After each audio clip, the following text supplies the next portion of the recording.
Glory to God. Number 1.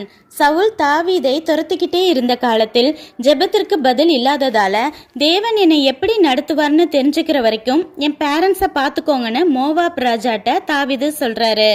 நான் தான் உன்னை ராஜா வாக்குவேன்னு சொல்லியிருக்கேனே, அப்புறம் எப்படி சவுலை உன்னை தொட விடுவேன்?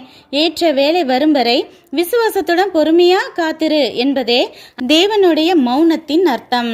நம்பர் 2.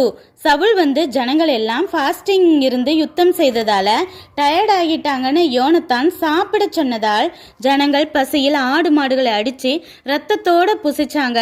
இது தேவ பார்வையில் சாபத்தீடு என்பதால் இந்த யுத்தத்தை ஜெயிக்க முடியுமான சவுல் கேட்டதற்கு தேவன் பதிலே சொல்லல.